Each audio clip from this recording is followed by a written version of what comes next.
손흥민 선수의 토트넘에서 맨체스터 시티로의 이적은 실로 축구계에서 큰 파장을 일으키는 사건입니다.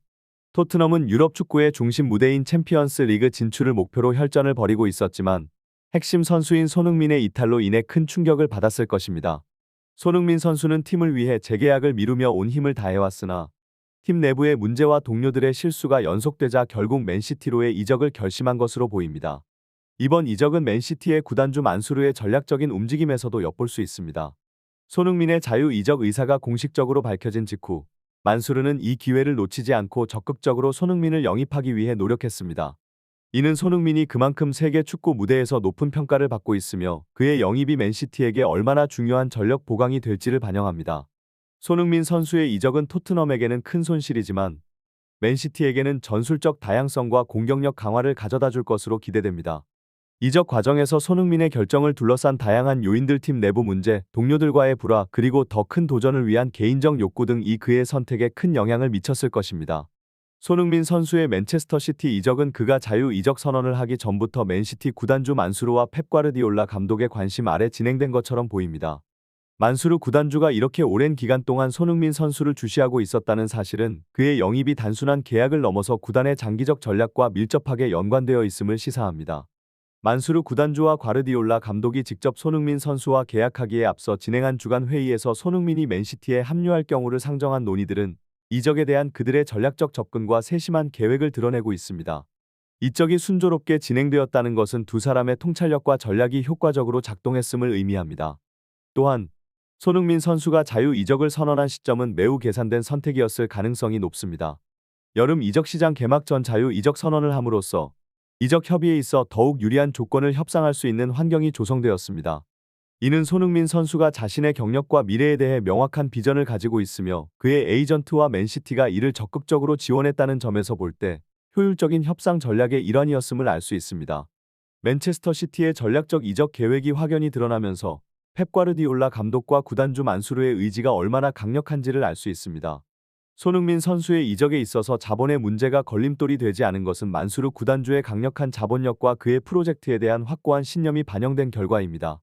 다른 구단주들에게는 부담이 될 수 있는 고액의 이적료 문제가 만수르에게는 장애물이 되지 않았던 것이죠. 손흥민 선수의 영입을 통해 맨시티는 공격 라인의 새로운 차원의 다양성과 깊이를 추가하게 되며 특히 과르디올라 감독이 언급한 위노와의 조합은 전술적인 관점에서 매우 흥미로운 가능성을 제시합니다.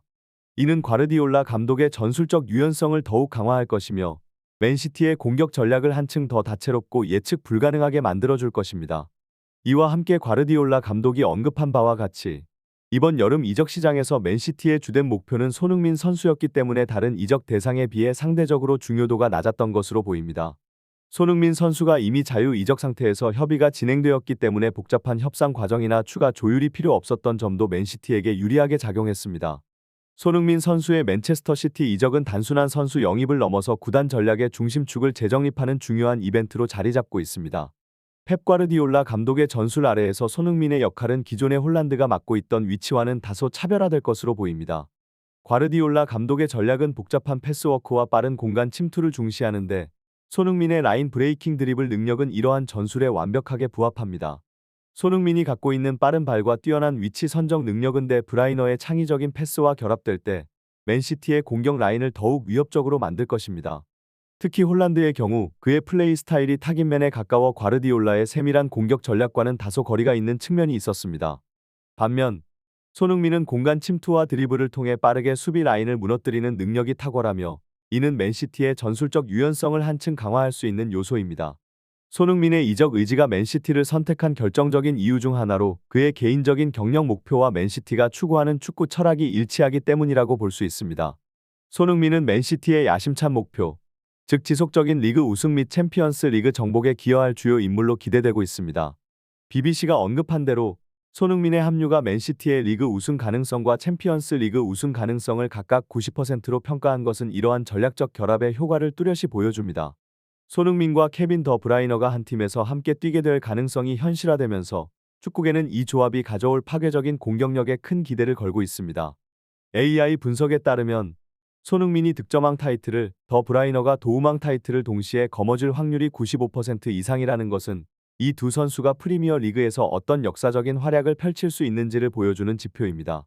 이미 손흥민과 해리 케인 조합이 만들어낸 역사적인 득점 기록을 넘어설 가능성을 시사하며 이는 맨체스터 시티뿐만 아니라 전체 리그에 걸쳐 큰 영향을 미칠 전망입니다. 손흥민의 이적이 이처럼 큰 주목을 받는 이유는 그가 지닌 개인적인 기술뿐만 아니라 그가 경기 내에서 보여주는 전술적 유연성과 팀플레이에 기인합니다. 더 브라이너와의 조합은 손흥민이 가진 공간 창출 능력과 공격적 위치 선정을 더욱 극대화할 수 있는 환경을 제공할 것입니다. 더 브라이너의 정교한 패스 능력과 손흥민의 빠른 발과 정확한 마무리는 맨시티의 공격을 한층 더 무서운 것으로 만들어줄 것입니다. 앙리 감독의 발언처럼 손흥민의 이적은 이번 여름 이적 시장에서의 핵심 이슈가 될 것이며 그의 움직임 하나하나가 프리미어 리그의 전체적인 균형을 흔들 수 있는 힘을 가지고 있습니다. 이러한 큰 변화는 손흥민이 프리미어 리그 내에서 얼마나 중요한 인물인지를 다시 한번 확인시켜줍니다. 그의 이적은 단순히 한 선수의 팀 변경을 넘어서 리그 전체의 전술적 지형을 재편할 수 있는 중대한 사건이 될 것으로 예상됩니다. 손흥민 선수의 토트넘에서의 경력은 엄청난 득점 기록과 함께 팀의 핵심 선수로서의 역할을 수행해왔지만 팀 전체의 한계와 구조적 문제로 인해 큰 성과를 거두지 못한 채 마무리될 가능성이 커 보입니다. 이러한 상황에서 손흥민의 자유 이적은 그가 자신의 커리어를 새롭게 갱신하고 더 큰 성취를 이룰 수 있는 기회를 제공할 것입니다. 특히 맨체스터 시티 같은 팀으로의 이적은 그에게 최고 수준의 미드필더들과 함께 경기를 할 수 있는 기회를 줄 것이며 이는 그의 득점 능력을 극대화할 수 있는 환경을 의미합니다. 손흥민이 토트넘의 한계를 넘어 맨시티에서 새로운 출발을 하게 된다면 그는 고급 패스와 조직적인 공격 전략이 잘 갖춰진 팀에서 자신의 장점을 더욱 빛낼 수 있을 것입니다. 맨시티의 전술 시스템 하에서 손흥민의 빠른 발과 뛰어난 위치 선정 능력은 맨시티의 공격 다양성을 더욱 풍부하게 하며 리그 우승과 같은 더 높은 목표 달성에 크게 기여할 수 있을 것입니다. 손흥민의 토트넘에서의 경험은 그가 맨시티로 이적하여 새로운 도전을 하는 데 있어 중요한 자산이 될 것입니다. 오랜 시간 동안 상위권 득점자로서의 역할을 해낸 경험은 그가 새로운 환경에서도 빠르게 적응하고 즉각적인 영향력을 발휘하는 데 도움이 될 것입니다. 또한 맨시티에서 그가 받게 될 고품질의 서비스는 그의 경기 스타일을 더욱 빛나게 할 것이며 그가 프리미어 리그의 득점왕을 넘어 유럽 무대에서도 큰 성공을 거둘 수 있는 가능성을 높여줄 것입니다. 손흥민 선수의 에이전트인 손홍종 감독이 최근의 발언을 통해 손흥민의 토트넘과의 결별이 가까워졌음을 시사하는 것은 선수 본인과 그의 관리팀이 그의 커리어 경로에 대해 매우 신중하게 접근하고 있음을 보여줍니다. 토트넘에서의 긴 시간 동안 많은 성장을 이루었지만 공식적인 우승 기록이 없다는 점은 손흥민이 자신의 커리어에 있어 새로운 도전과 성공을 추구하려는 의지를 강화하는 요소로 작용했을 것입니다. 손홍종 감독의 발언에서 80 이상의 협의를 마쳤다는 부분은 손흥민의 이적을 위한 협상이 상당히 진척된 단계에 이르렀음을 암시합니다. 이는 이적 시장에서 손흥민에 대한 높은 수요와 그의 시장 가치가 매우 높다는 것을 반영하며 선수 본인이 이적을 통해 새로운 환경에서 자신의 잠재력을 더욱 발휘할 수 있는 기회를 찾고 있다는 점을 강조합니다. 손홍종 감독이 언급한 자위적 소년과의 비교를 통해서도 손흥민이 자신의 커리어에 더 큰 영향을 미칠 수 있는 결정을 내리려는 의지가 강하다는 것을 알 수 있습니다.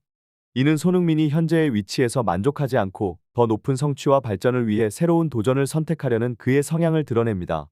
손흥민 선수의 이적 시장에서의 위치는 그의 경력 동안 쌓아올린 명성과 성과에 걸맞는 극도로 높은 수준에 있습니다. 맨체스터 시티뿐만 아니라 레알 마드리드, 바르셀로나 같은 유럽의 최상위 클럽들까지 그를 영입하고자 하는 경쟁에 뛰어든 것은 그의 뛰어난 능력과 시장 가치를 전 세계적으로 인정받고 있음을 보여줍니다. 이러한 상황은 손흥민이 프리미어 리그뿐만 아니라 유럽 축구 전체에서 어떤 위치에 서 있는지를 단적으로 드러내며 그가 원한다면 어느 클럽에서나 주요 역할을 수행할 수 있는 잠재력을 가지고 있음을 증명합니다. 각 클럽이 손흥민에게 보내는 러브콜은 단순히 그의 기술적 능력뿐만 아니라 그가 팀에 가져올 수 있는 리더십과 경기에 미치는 영향력을 높게 평가하고 있음을 반영합니다. 손흥민이 이적을 고려하는 주된 이유 중 하나는 그가 속한 팀에서 우승 커리어를 쌓고 싶어하는 강한 욕구 때문일 것입니다. 토트넘에서 오랫동안 뛰어난 활약을 보였음에도 불구하고 우승을 경험하지 못했기 때문에 그의 커리어 다음 단계에서는 이를 실현할 수 있는 환경을 선택하는 것이 중요합니다. 이는 손흥민이 자신의 커리어에서 더 높은 성취를 이루기 위해 필요한 단계로 새로운 도전을 통해 그의 경력을 한층 더 풍성하게 만들 수 있습니다. 손흥민 선수의 이적은 단순히 한 선수의 클럽 변경이 아니라 세계 축구의 파워 밸런스에 영향을 미치는 중대한 사건입니다. 그의 이적 시장에서의 가치는 그가 지닌 경기 내외적인 영향력, 기술적 능력, 그리고 시장성을 종합적으로 반영합니다. 토트넘에서의 긴 시간 동안 손흥민은 프리미어 리그에서 최고의 선수 중 하나로 자리매김했으며 그의 경기력은 일관되게 리그 상위권을 유지하는 데 크게 기여했습니다.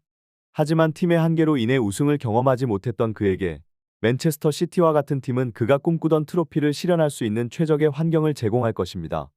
또한 레알 마드리드나 바르셀로나와 같은 유럽의 전통적인 강호들이 그의 영입에 관심을 보이는 것은 손흥민이 유럽 무대에서도 매우 높은 평가를 받고 있음을 증명합니다.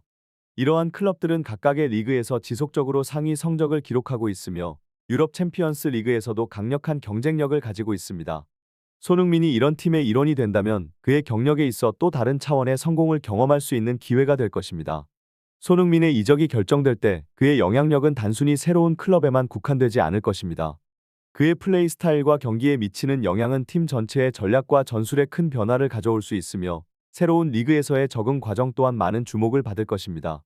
이러한 변화는 손흥민이 국제 무대에서도 그의 가치를 계속해서 증명해 나가는 계기가 될 것입니다.